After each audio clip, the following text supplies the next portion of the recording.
नमस्कार। 6 बज गए, मैं हाजिर हूँ वादे के मुताबिक। आप लोग आइए तो फिर आपसे बातचीत हो। तो दोस्तों को हम आज आपसे मिलवाने के लिए जिन्हें लाए हैं वो है डॉक्टर आलोक वाजपेयी। तो जैसा कि इनवाइट में मैंने लिखा था कि जब घेर लें अवसाद निराशा शोक, बात करें, हाजिर हैं आलोक। तो बेसिकली है क्या कि ये जो जो वक्त है, जिस वक्त में हम लोग हैं, ये जो कोरोना काल है, हम सभी लोग एक ऐसे भंवर में फंस गए हैं जहां हर व्यक्ति परेशान है, हर व्यक्ति डरा हुआ है, हर व्यक्ति शोक में है, अवसाद में है। समझ नहीं पा रहे हम लोग कि हमें करना क्या चाहिए। तो बहुत जरूरी है कि हम किसी ऐसे जानकार व्यक्ति से मिलें, मनोचिकित्सक से मिलें, उनसे बात करें और ये समझने की कोशिश करें कि ये जिस प्रॉब्लम को हम सब झेल रहे हैं इस वक्त, उससे कैसे पार पाया जाए। तो मैं इनवाइट करती हूँ आलोक जी को। आलोक वाजपेयी जी, डॉक्टर आलोक वाजपेयी, आपसे रिक्वेस्ट है कि आप आइए, हमको ज्वाइन कीजिए। नमस्कार दीप्ति जी। नमस्कार। Thank you very much. बहुत बहुत स्वागत है। अच्छा आलोक जी, हमारा सबसे पहला प्रश्न आपसे ये है कि ये जो हालात हैं इस वक्त जी। इतना वक्त हो गया है ये, और लॉकडाउन और क्वारंटाइन इस सब के बाद तो हो क्या गया है कि ये जितना भी सबके कामकाज ठप हो गए हैं एकदम, या तो ठप हो गए हैं या गति बहुत धीमी है। और ऐसे में देखने में ये मिल रहा है कि दो कारोबारी कहेंगे हम इसको, वो अपने चरम पे हैं। एक ज्योतिषी, लोग जिनसे अपना भविष्य जानना चाहते हैं, उनको मालूम नहीं है कि उनके भविष्य में क्या होने वाला है या क्या होगा। और दूसरे साइकियाट्रिस्ट, जिनसे लोग कंसल्ट कर रहे हैं, जिनसे अपनी प्रॉब्लम को जो है वो शेयर कर रहे हैं। तो इस वक्त में जबकि आपके पास ये बहुत बड़ी अपॉर्चुनिटी थी कि आप बहुत अच्छी तरह से इसको कैश कर सकते थे। इस वक्त में 14 जून को आपने फेसबुक पे अपना फोन नंबर लाइव शेयर कर दिया था कि आप लोग जो है वो इस नंबर पे फोन कीजिए, मुझसे बात कीजिए। आपने टाइम भी दिया था 11 से ही। तो आपको नहीं लगा कि इस समय को कैश कर लेना चाहिए? बहुत कठिन सवाल पूछा आपने, बट एनीवे देखिए, दो चीजें हैं। जब ये कोरोना शुरू हुआ था तो मुझे एहसास उसी वक्त हो गया था कि ये बहुत बड़ी मेंटल हेल्थ क्राइसिस होने वाली है, क्योंकि एकदम से ये पूरी क्राइसिस अनएक्सपेक्टेड ढंग से आई। अनएक्सपेक्टेड इसलिए कि ये तो लोगों को पता था कि कुछ वुहान में वायरस निकल आया है, कुछ फैल रहा है। इसकी कोई भी दुनिया में उस वक्त ये नहीं सोच रहा था कि वो उसके दरवाजे पे खड़ा हो जाएगा आके। तो एक बार जब ये मार्च के सेकेंड वीक में शुरू हुआ तो भी लोगों को लगा 10-15 दिन का मसला होगा, अभी लॉकडाउन हो जाएगा, ये हो जाएगा। लेकिन कुछ सरकारों को भी नहीं पता था। मतलब I will not blame anybody this time, क्योंकि governments also didn't know what to do. तो उन्होंने लॉकडाउन कर दिया। वो लॉकडाउन धीरे धीरे 15 दिन, 20 दिन, 25 दिन बढ़ता चला गया। अब तो देखी नहीं आज तक, अब थोड़ा ईजी हुआ है। और कल तो प्रधानमंत्री जी ने कह दिया कि अब कोई फर्दर लॉकडाउन नहीं करेंगे। मुझे ये नंबर मैंने पहले हफ्ते में डाल दिया था। मैंने अपने साइकियाट्रिस्ट दोस्तों से ये कहा था कि अपनी क्लिनिक बंद कर दोगे अगर, ये बड़ा क्योस हो जाएगा, इस वक्त तमाशा बहुत बनेगा। तो ये नंबर मैंने एक्चुअली दोबारा डाला है। अच्छा, 14 जून को तो हम वो दोबारा डाले। हाँ, मैंने अप्रैल फर्स्ट वीक में डाल दिया था। तो जिन लोगों को मुझे जानते थे वो फोन पे कांटेक्ट करते रहते थे। अभी दोबारा डालने की वजह दूसरी थी। सुशांत की जब डेथ हुई, और ये मैं आपको सीरियसली बता रहा हूँ, सुशांत की death is just one of the suicides. Suicide rate in India has gone up in the last 3 months, और इसकी बहुत सारी वजह है। लोगों को जिनको बीमारी की टेंडेंसी रही है, साइकियाट्रिक इलनेस की, चाहे वो डिप्रेशन हो या एंजाइटी हो, वो उनको तो निश्चित रूप से प्रेसिपिटेट हो गया इन 3 महीनों में बीमारी। जिनको नहीं भी थी, खाली बैठने से, देखिए एक मोटे तौर पे 1 मिनट के लिए मैं डाइग्रेस करूं कि आप लेखिका हैं और लोग जानते हैं, ये आप अगर समझने की कोशिश करिए, 99% आदमी का जीवन क्या होता है, वो उठ के बाहरी दुनिया में लगा रहता है। रजस तत्व जो है ना, तमस और रजस के बीच में खेल चलता है। दौड़ते रहो, काम करते रहो, कुछ प्राप्त करते रहो, कुछ गेन करते रहो, कोई गोल डायरेक्टेड एक्टिविटी होती है। गोल डायरेक्टेड एक्टिविटी एकदम से रुक गई, स्टूडेंट्स की पढ़ाई रुक गई, बिजनेस रुक गया, आना जाना रुक गया, मित्रों से नहीं मिल सकते, अपनों से नहीं मिल सकते। एकदम से जो वैक्यूम आया, उसने एंजाइटी लेवल बहुत बढ़ा दिया लोगों का। और ये मैं आम लोगों की ही नहीं बात कर रहा हूँ, मैं तो इस 3 महीने में बड़ा, मतलब क्या कहूँ, उसको हंसने की बात नहीं है, लेकिन मैं तो बड़े बड़े थिंकर्स को मैंने देख लिया कि उनके दिमाग कितने डिरेल हो गए हैं, क्योंकि किसी को कुछ नहीं पता था। सरकार को नहीं पता, आईएएस को नहीं पता, डॉक्टर्स को नहीं पता, तो सब एक कयास चल रहे थे। तो एक तो ये हुआ एंजाइटी लेवल्स हाई होने की वजह से। उसमें जिस बेचारे को टेंडेंसी थी बीमारी की, उसको डेफिनेटिवली बीमारी हो। तो सुशांत की डेथ के बाद हुआ ये कि अचानक मैंने एक दिन फेसबुक खोला और इतने लोग उसमें ऑफर कर रहे थे कि आप अगर बीमार हैं तो हमसे बात कर लीजिए, मेरा कंधा ले लीजिए, चाय पी जाइए। मैं सीरियसली घबरा गया। मैंने कहा भारत में अगर इतने काउंसलर और साइकोलॉजिस्ट होते तो ये मेंटल हेल्थ की क्राइसिस ना होती कभी। तो मैंने उन लोगों की प्रोफाइल देखी जी, मैं उनको, due respect to all of them, मैंने सवाल सिर्फ ये पूछा था कि आप इनवाइट तो कर रहे हो लोगों को कि आपसे बात करें आके, आपकी अपनी इमोशनल स्टेट क्या है? जब कोई आपसे अगर सुसाइड की बात करने आता है, आपकी अपनी इमोशनल स्ट्रेंथ है क्या जो आप हैंडल कर सके उसको? जी, पता लगा एक बचाने चले तो 2 हो गई। राइट। तो एक मुझे ये फियर हुआ सबसे पहले।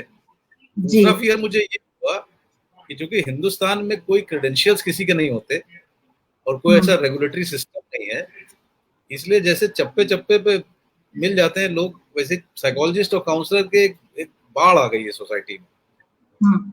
मैं ये आप ज्योतिष का आपने नाम लिया था ना, ज्योतिष की साइंस तो बहुत होगी, साइंस जिन्होंने सितारों के कॉन्स्टेलेशन से मैप किया होगा, बिल्कुल। प्रश्न ये है कि अब उसका सही कैलकुलेशन कौन कर पाता है? तो ऐसे ज्योतिषी बहुत है, कैसे आदमी पता करेगा कौन सही है गलत? तो आपने पूछा, काम चल गया, हो गया। ये बड़े रिस्की काम है सुसाइड के केस में खासकर।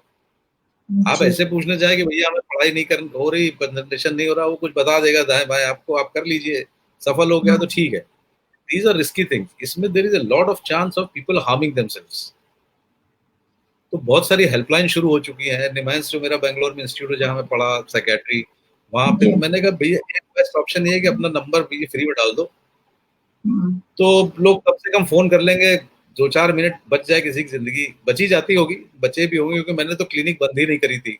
मैं फोन पे और जाके मैंने कहा रिस्क विस्क कोविड की तो है अपनी जगह, लेकिन इस वक्त अगर हम भी हट गए तो गड़बड़ हो जाएगी। डॉक्टर्स तो हटे ही नहीं मैदान से, प्रश्न ही नहीं था। पैसा ऐसा कमाने, हाँ, फायदे की बात यह है कि फायदा वैदा मैंने बहुत पहले छोड़ दिया था इस प्रोफेशन में। तो हमारे गुरु कहते थे पैसा कमाना है तो बिजनेस करो, कुछ और करना है तो डॉक्टरी। तो क्या फायदा वैदा था, लेकिन फायदा उठाया लोगों ने, कई लोग बन गए इस मामले में। अगर गौर करिए, आपके नेटवर्क में थोड़ी सी प्रॉब्लम आ रही है। लैग आ रहा है क्या? एक सेकंड रुकिए।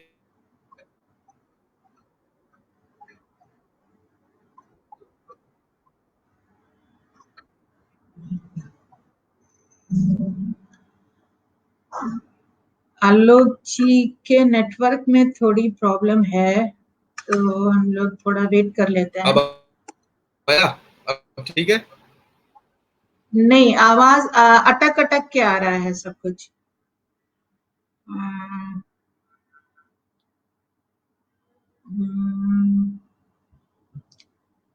नहीं आ रही। दमदार बात वाजपेयी जी कह रहे हैं, राघवेंद्र अवस्थी जी कह रहे हैं, और भी कई लोगों ने आके। कोई बात नहीं, हम लोग अभी दोबारा मिलेंगे आलोक जी से, और हम लोग काफी लंबी चौड़ी बातचीत करनी है। आप लोगों के सवाल भी लेंगे, पहले हम लोग थोड़ी बातचीत करेंगे, उसके बाद हम लोग आपके सवाल लेंगे और उसका भी जवाब देंगे आलोक जी। और दूसरे की बात, आलोक जी गाना बहुत अच्छा गाते हैं, याद दिला दीजिएगा जाने से पहले इनका गाना सुनना है। आलोक जी साइकियाट्रिस्ट तो है ही है, इसके साथ साथ ये एक बहुत ही जिंदा दिल और मस्त मौला पर्सनैलिटी है। तो इनसे बात करके बहुत मजा आता है। इनके साथ वक्त आप गुजारेंगे तो आपको वक्त का पता ही नहीं चलेगा। तो ये इस तरह की शख्सियत हैं। दूसरे आर्ट, कल्चर, मूवी, हर चीज में इनको इंटरेस्ट है। हर हर उसमें जो है कला के जितने भी क्षेत्र हैं उसमें इनका अमल दखल है। और बहुत सोशल व्यक्ति हैं ये। जी बेहतर हाँ। हुआ कुछ? हाँ, अभी कुछ तो बेहतर, हालात बेहतर हुए कुछ? अब हालात कुछ देखिए, बेहतर है। Very good. तो एक गड़बड़, तो जो सबसे बड़ी गड़बड़ इस प्रोसेस में जो मुझे लग रही थी, जी। वो ये थी कि लोगों को, मतलब not necessarily me, there are hmm, other people who help, तो people should have hmm, open access. और क्योंकि प्रॉब्लम सिर्फ देखिए, जिनको साइकेट्रिक इलनेस रही या जिनको हम्म, है, सिर्फ उनकी हम्म, समस्या नहीं थी, समस्याएं देखिए एकदम से बढ़ गई थी। और यकीन मानिए हम्म, दीप्ति जी, ऐसी ऐसी समस्याएं बढ़ गई जो आदमी ने हम्म, कभी हमने अपनी लाइफ में एंटिसिपेट नहीं की होगी। स्कूल बंद है, बच्चे क्या करेंगे? हाँ। तो सडनली किसी के दिमाग में वेव आई कि आप ऑनलाइन पढ़ाओ। हाँ, ये भी एक सवाल है। ये ऑनलाइन एजुकेशन जो बच्चों के लिए, ये कितना छोटे बच्चों के लिए तो हाँ, तो हार्मफुल नहीं है? बिल्कुल हार्मफुल। अरे, जनवरी तक सब वही टीचर्स और पेरेंट्स कह रहे थे कि गजेटरी से दूर रखो बच्चों को, और हाँ। वही पेरेंट्स अब पीछे पड़ गए कि लो मोबाइल, लो पढ़ो। तो बच्चा मोबाइल इस्तेमाल करेगा, आधा घंटा पढ़ेगा, 15 मिनट बदमाशी करेगा करेगा वो। एक छोटे बच्चों के लिए बड़ा डेंजरस है, they can't concentrate on screen. और करेक्ट। स्कूल जाना एक फिजिकल इंटीमेसी होती है, हाँ। टीचर होता है, उसकी बॉडी होती है, ये सब हजार तरीके होते हैं सीखने के। तो इसमें एक ये प्रॉब्लम खड़ी हो गई, तो मैंने स्कूल से कहा, लेकिन स्कूल की अपनी प्रॉब्लम है। वो कहते हैं कि हाँ। हमें कोर्स खत्म करना है, कोर्स से ज्यादा टीचर की तनख्वाह देनी है। तो अभी जब सेशन खत्म हुआ तो मैंने कुछ टीचर्स स्कूल से कहा कि भैया, बच्चों को अगर 6 महीने छोड़ दोगे, नहीं हाँ। पढ़ाओगे, तो कोई ज्ञान प्रवाह में और रिवॉल्यूशन में पीछे नहीं रह जाएंगे वो।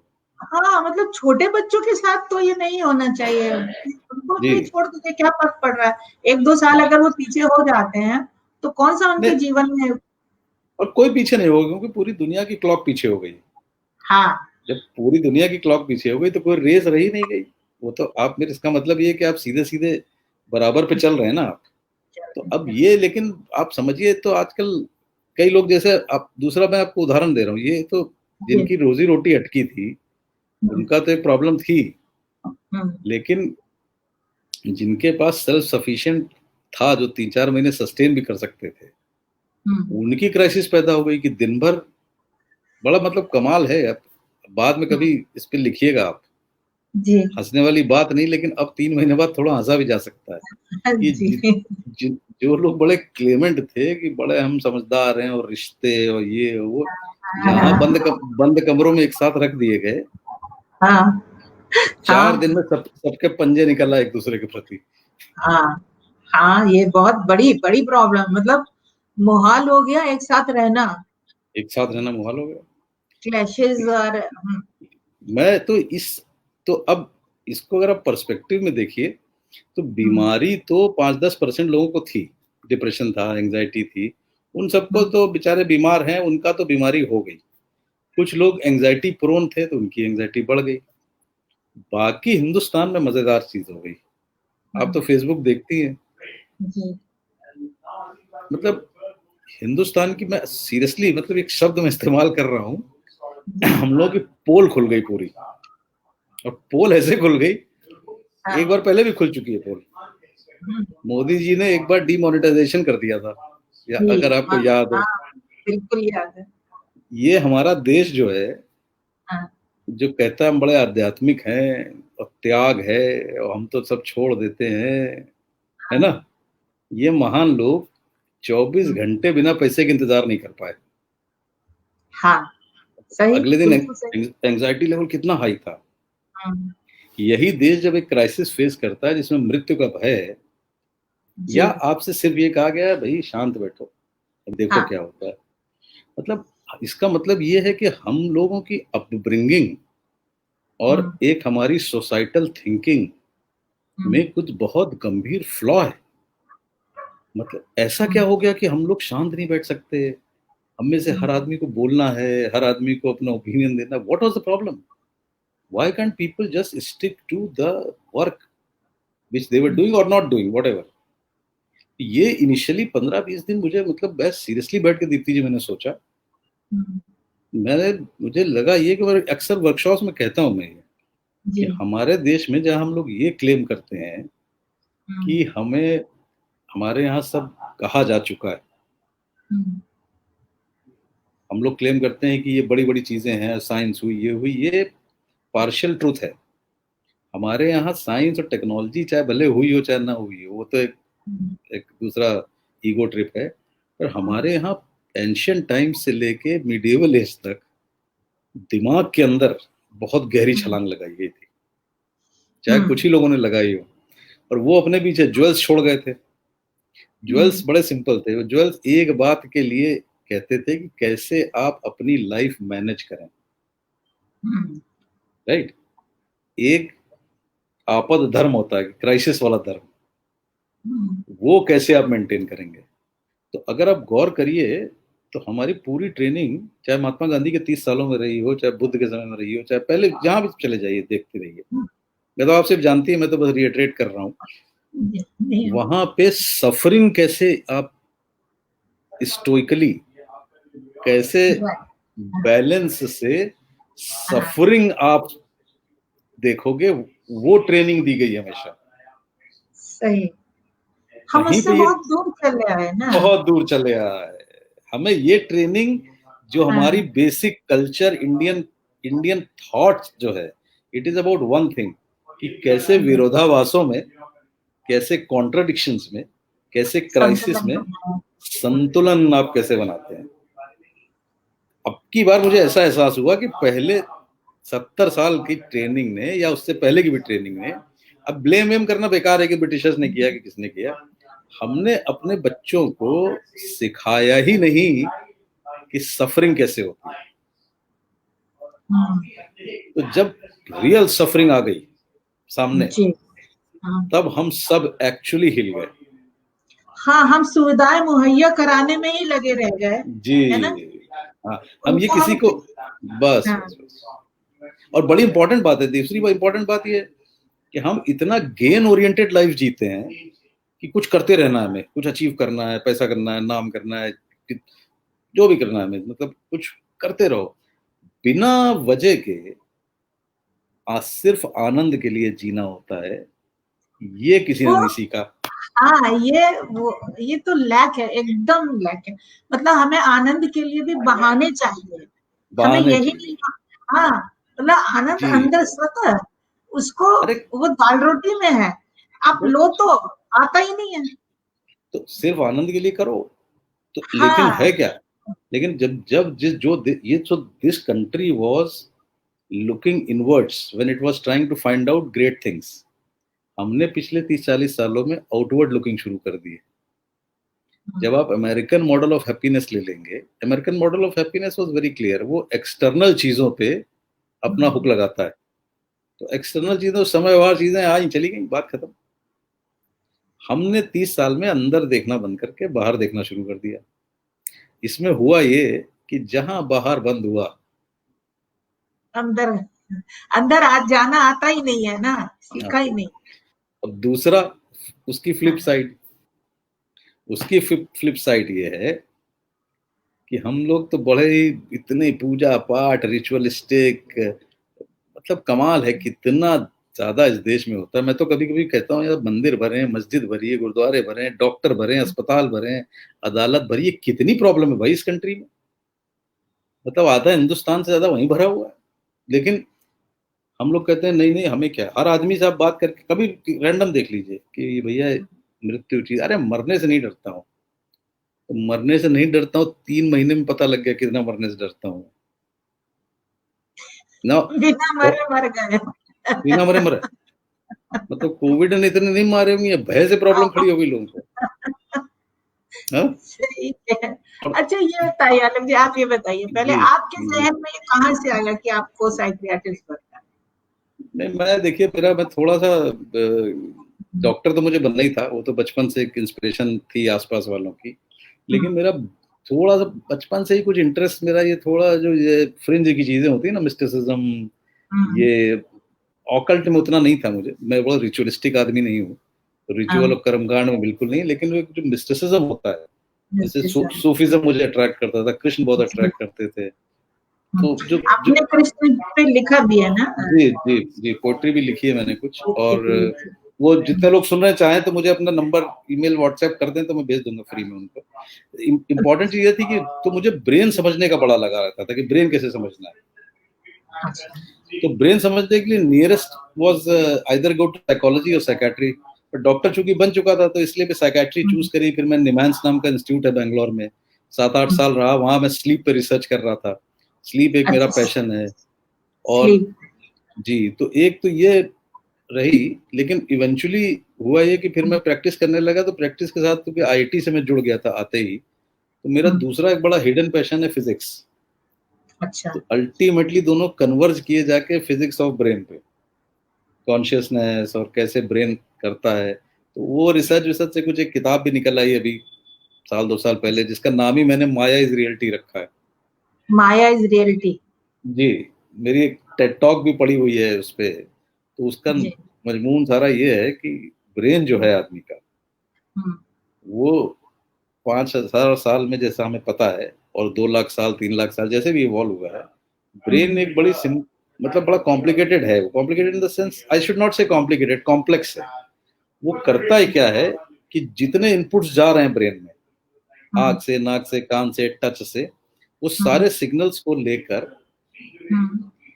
ब्रेन एक कहानी वीव करता रहता है। वो पुरानी मेमोरी, इमोशन, और अभी जो इनपुट गया उसको लेके वो 200-500 मिली सेकेंड में कॉन्शियस ब्रेन को एक भेजता रहता है, एक frame of reality. Conscious brain जो है उस पर डिसीजन लेता है कि उसको एक्ट करना है कि नहीं करना, और एक स्टोरी बिल्डअप कर रहा होता है। तो एक्चुअली हम सब उस स्टोरी में जी रहे हैं। हाँ, इसीलिए हम एक परसेप्शन में रहते हैं, अपनी एक इमेज बना के रहते हैं, उसी इमेज को सच मानने लगते हैं कि ये हम हैं, है ना? जी जी जी जी। तो ये जो शंकराचार्य जी कह गए थे माया, वो माया मतलब बड़ी कमाल की चीज है। वो माया भी 2 एंगल से देखी जा सकती है। आप व्यक्ति हैं, ये विश्व आपके लिए माया है, या आपके लिए रियलिटी है और ऊपर वाले के लिए माया है। मतलब माया दोनों परसेप्शन, दोनों एंड से। तो जितना हमारा कॉन्शियस ब्रेन जानता है, वो अनकॉन्शियस मस्तिष्क की हजारों प्रोसेसेस से निकला हुआ है। तो हमें एक्चुअली पता ही नहीं होता। जैसे उदाहरण के लिए, एक आदमी से आप कुछ, किसी ने बुरा कह दिया, कुछ आज कुछ हो गया, आपका मतभेद हो गया और कई वर्ष बीत गए। अगली बार जब वो आदमी आएगा, तो इससे पहले कि वो कुछ बोले, आप पहले सतर्क हो जाओगे, यार पिछली बार इसने बहुत मेरा बाजा बजाया था। हाँ। अब वो कुछ नहीं कह रहा, अभी कुछ है नहीं, मतलब अभी सब न्यूट्रल है, लेकिन आपका दिमाग पहले ही एंटिसिपेट करने लगता है। तो ब्रेन करता क्या है, ब्रेन सिर्फ आपके सर्वाइवल के लिए काम कर रहा है, नंबर 1, और नंबर 2 वो फ्यूचर एंटिसिपेट कर रहा है। वो सारी इंफॉर्मेशन से वो ये सिर्फ एंटिसिपेट कर रहा है कि अगले क्षण आपके लिए सेफ है कि नहीं। हाँ, तो वो पहले से एक सतर्कता का वो लगा देता है ना? जी। तो एक इसमें बड़ा फ्लॉ है, जैसे हम लोग रैशनल लोग होते हैं ना, इंटेलेक्चुअल्स खासकर बुद्धिजीवी होते हैं ना, वो कहते हैं नहीं सब रैशनल थिंकिंग है। वो सब साइंस, न्यूरो साइंस, कुछ रैशनल थिंकिंग नहीं है। आपका रैशनल थिंकिंग पूरे इमोशन से लेस्ड है।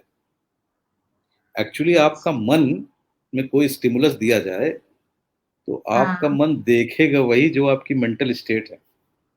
करेक्ट, 100%। ये 100% ना। तो आपका इमोशन पहले ही डिसाइड कर देता है तुम क्या देखोगे और क्या समझोगे। लेकिन इमोशंस को हमारी सोसाइटी में वैल्यू दी नहीं जाती। अब आप इसको कनेक्ट करिए पिछले 3 महीनों से, क्योंकि इतना ज्यादा रैशनल थिंकिंग पे जोर सोसाइटी में है कि इमोशन हैंडल करना किसी को सिखाया नहीं गया। करेक्ट। तो हमें ट्रेनिंग बच्चों को ये देनी चाहिए।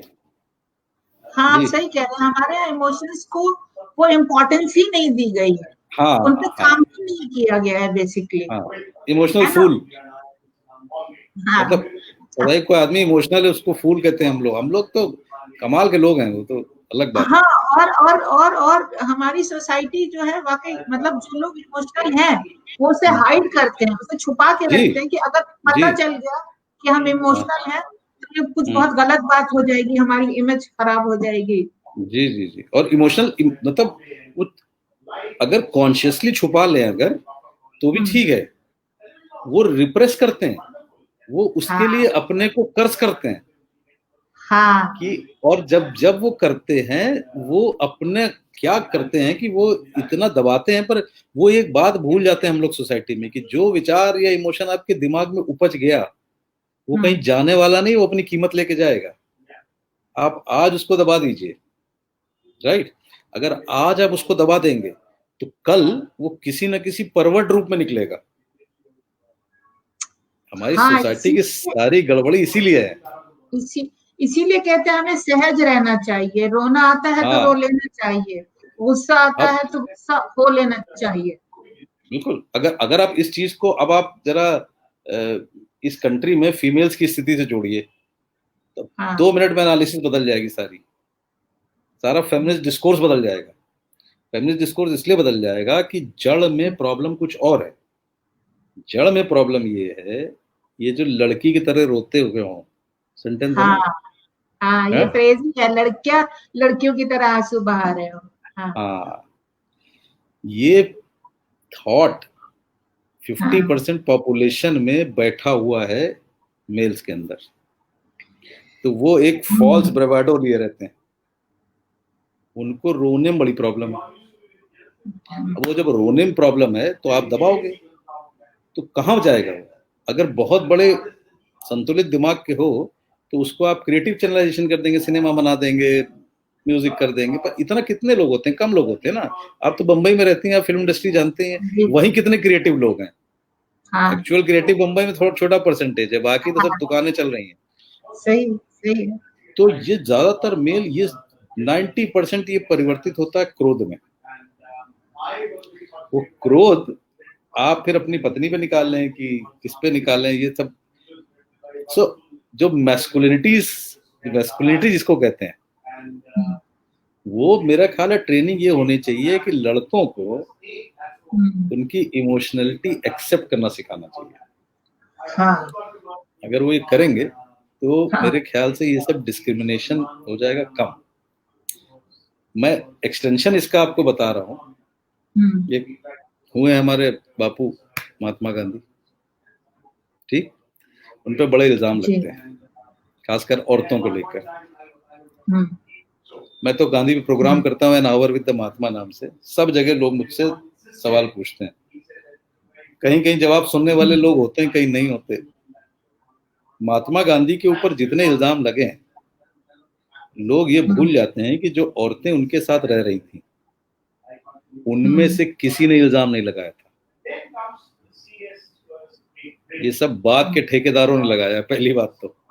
दूसरा हम्म, दूसरा ये कि जो गांधी के साथ औरतें रहती थी, वो कभी भी हम्म, गांधी से डिस्कम्फर्ट महसूस नहीं करती। गांधी हम्म, के साथ वो औरतें अगर रह रही थी एक कमरे में या उनके साथ सोती थी, that was a total non sexual relationship. The reason for this was, and it was hmm, open hut, anybody could walk in, anybody could walk, anybody could observe. कोई गांधी छुपा के तो करते नहीं थे। गलत सही हो सकता है सोसाइटी के हिसाब से, वो उसमें मैं बहस में नहीं पड़ रहा हूँ। वो तो ठीक है, लोगों का हक है गलत है। लेकिन आप ये गौर करिए, एक आदमी जिसके हम्म, आश्रम में लड़ाई ये हो रही है कि बापू ने तुम्हारे कंधे पे कल हाथ रख लिया, हमारे नहीं रखा है, वो क्या? गांधी के साथ औरतों का कहना है ऐसा। मैंने अपनी किताब में चैप्टर भी ये लिखा है कि हम्म, गांधी ने अपने अंदर के फेमिनाइन को, अपने अंदर की हाँ स्त्री को इतना बढ़ा हाँ लिया था कि औरतें महसूस ही नहीं करती थी किसी पुरुष से मिल रहे हैं। और वो करते क्या थे? करते वो थे जो सब स्त्रियां करती हैं, मटर छील रहे हैं, प्रेग्नेंट औरत का हम्म, ख्याल रख रहे हैं, घर के काम कर रहे हैं। तो ये फेमिनाइन और मैस्कुलिन, हम्म, ये सबके अंदर होता है। जी हमारी सोसाइटी में सप्रेस कर देते हैं या रिप्रेस कर देते हैं, तो उसके चलते सब गड़बड़े होती हैं। तो एक इस तल पे बड़ी गड़बड़े हैं लोगों का। ये जब क्राइसिस होती है, प्लस हमारे यहाँ बचपन से आप देखिए स्कूलों में क्या सिखाते हैं, ये गेन कर लो। दूसरा हमारे प्रॉब्लम है, हमारे डिग्निटी ऑफ लेबर नहीं है। यही माइग्रेंट लेबर है जिनके लिए आंसू बहा रहा है पूरा देश। मैंने लोगों से कहा ये 3 महीने पहले भी माइग्रेंट लेबर थे यार, और अभी 6 महीने बाद भी हो जाएंगे। हमें अब तक कहाँ थे हम लोग? इनकी दशा पे हमने ध्यान दिया? या किसी का बेटा कह दे हमें लेबरर बनना है तो बाप जूते निकाल के मारेगा उसको। या कोई कह दे कि हमें चाय वाला बनना है, समोसे बेचने, हमें नहीं पढ़ना, parents will not accept it, because हमारे यहाँ इतना डिवीजन है दिमाग में। डिग्निटी ऑफ लेबर हमें पता नहीं क्या है, ये काम बड़ा है, ये छोटा है, ये ऐसे डिविजन्स हमने लोगों के दिमाग में बहुत भर दिए। होता क्या है, जब क्राइसिस पैदा होती है दीप्ति जी, तब आदमी संतुलन इसलिए नहीं कर पाता क्योंकि 24 घंटे वो डिविजन्स में रह रहा है कि मैं बड़ा तो मैं सुपीरियर, तो मैं पुरुष, तो मैं ब्राह्मण, तो मैं ये। हविया अपने दिमाग में इतना गहरा हमने भर लिया है कि पहली क्राइसिस में ये सारी गैप्स जो हैं वो खुल जाते हैं। और जब ये खुलते हैं तब रैशनल ब्रेन कंट्रोल नहीं कर पाता है इनको। रैशनल ब्रेन के पास इतनी थ्योरी नहीं है, रैशनल ब्रेन के पास इतनी थ्योरी वाकई नहीं है। तो इमोशन सर्ज आ जाता है। जब इमोशनल सर्ज आती है तो अच्छे बुरे सब चले आते हैं उसमें। मतलब सीरियसली क्लिनिक में मैं तो बड़ी ब्रॉड बेस्ड प्रैक्टिस करता हूँ, सिर्फ दवा ववा बीमारी नहीं। मतलब लोगों को मैं बताता रहता हूँ भाई जहां से आपको मिला, आपको कुरान से मिल रहा है कुरान से ले लो, गौतम बुद्ध से मिल रहा है, कृष्ण से मिल रहा है, राम से मिल रहा है, कह देना बड़ा आसान है कि गीता पढ़ लो। हाँ, समझे कैसे? समझ में तो समझोगे आनी कहाँ? समझ में तो आए, पालन कैसे करोगे? राम के पूजा करना अलग है, राम का पालन करना बहुत कठिन काम है। हनुमान चालीसा पढ़ देना आसान है। हनुमान जी का 1% अंश तो ले आए लाइफ में कोई, अरे उतनी लॉयल्टी ले आए, बाकी छोड़ो, उतना सेवा भाव ले आए। अच्छा डॉक्टर साहब, लोग जो इस वक्त परेशान है, एक सवाल पूछते हैं कहाँ जाएं, किसके पास जाएं? तो ये साइकोलॉजिस्ट और साइक्रियाटिस्ट में फर्क क्या है? हाँ, मतलब कहाँ जाना चाहिए? हाँ, देखिए जाना तो वहां जो एक्सेस में हो पहले वहां जाना चाहिए। सबसे इंपॉर्टेंट बात है, साइकोलॉजिस्ट साइकियाट्रिस्ट होते हैं मेडिकल डॉक्टर्स। तो साइकियाट्रिस्ट साइकोलॉजी जानते हैं, साइकोथेरेपी कर लेते हैं, बात से भी ठीक कर सकते हैं और दवा भी लिख सकते हैं। ठीक है, साइकोलॉजिस्ट दवा नहीं लिखते, साइकोलॉजिस्ट साइकोथेरेपी करते हैं। तो अगर वो दवा लिख नहीं सकते, नहीं सकती नहीं, वो they are non medical people. So पहले अगर प्रॉब्लम हो तो पहला, अगर इमीडिएट कोई नीड है तो साइकोलॉजिस्ट के पास भी जा सकते हैं, बट सूनर लेटर साइकियाट्रिस्ट से एक कंसल्टेशन जरूर कर लेना चाहिए। क्योंकि है क्या, मानसिक स्वास्थ्य में अगर आप देखें तो 100 में करीब 20-25 लोगों को बीमारियां होती हैं, प्योर बीमारियां, डिप्रेशन, एंजाइटी, ओसीडी, ये दवा से ठीक हो जाती है, इसमें कुछ करने की जरूरत नहीं है। और दवाएं बड़ी इफेक्टिव है, ये भ्रम में दूर कर दो कि दवाएं नहीं है। सोने वाली दवाएं लोग लिखते जरूर हैं, लेकिन सोने वाली दवाएं मेन इसमें नहीं है इलाज का। हम लोगों के पास स्पेसिफिक दवाएं हैं जो हमें मालूम है ब्रेन में किस केमिकल में जाके असर करती हैं और कैसे ठीक करती हैं। ठीक है, अच्छा। तो बहुत इफेक्टिव दवाएं हैं और लोगों को ठीक कर देती हैं दवाएं वो। एक दूसरा, अगर लगता है कि इस दवा और साइकोथेरेपी साथ में चलनी है तो साइकोलॉजिस्ट भी इन्वॉल्व हो जाता है। तो ये 20% लोगों की डायग्नोसिस मिस ना हो, क्योंकि वो मान लीजिए डिप्रेशन की आप एक बात करें तो डिप्रेशन की कई वजह होती हैं और कई प्रकार होते हैं, तो डायग्नोसिस मिस नहीं होनी चाहिए, सबसे इंपॉर्टेंट चीज ये। तो वो साइकियाट्रिस्ट कर सकता है दवा। अब बाकी 70% लोग कौन है जो साइकियाट्रिस्ट के पास जा रहे हैं? बाकी 70% लोग हैं जिनको जिंदगी की प्रॉब्लम है, जिनको मैं कहता हूँ प्रॉब्लम्स ऑफ लिविंग या सोशल सफरिंग। प्रॉब्लम क्या है जी, किन्हीं वजहों से लोग अपनी एंजाइटी और डिप्रेशन नहीं बर्दाश्त कर पाते हैं, तो वो स्पिल ओवर कर जाता है और एक थ्रेशोल्ड के बाद वो बीमारी बन जाता है। इनकी प्रॉब्लम जिंदगी में उपजने, रिलेशनशिप में, काम में और भी 50 स्ट्रेस में। अनफॉर्चुनेटली क्या हो रहा है, ये लोग भी जब डॉक्टर के पास जाते हैं, मान लीजिए नींद नहीं आ रही किसी को, है ना, एग्जाम है किसी का, 10 दिन बाद एग्जाम है और नींद नहीं आ रही तो बीमारी नहीं है ये, लेकिन वो जाएगा डॉक्टर के पास तो डॉक्टर दवा लिख देगा। तो ये मेडिकलाइजेशन ऑफ लाइफ जो हो रहा है ये बहुत गड़बड़ है, क्योंकि साइकेट्रिक दवाएं कोई भी लिख देता है। तो प्रॉब्लम्स ऑफ लिविंग का अगर मेडिकलाइजेशन करेंगे तो दिक्कत हो जाएगी, फिर लोग दवा छोड़ नहीं पाते। उसमें क्या करना होता है, उसमें छोटी मोटी दवा सपोर्ट सिस्टम के लिए देके, छोटी मोटी दवा सपोर्ट सिस्टम के लिए देके बाकी साइकोथेरेपी से या अपने रिसोर्सेज इस्तेमाल करके। देखिए ये 70% लोग कौन थे, साइकेट्रिक तो पिछले 100 साल की ही है, प्रॉब्लम तो पहले भी होती होंगी।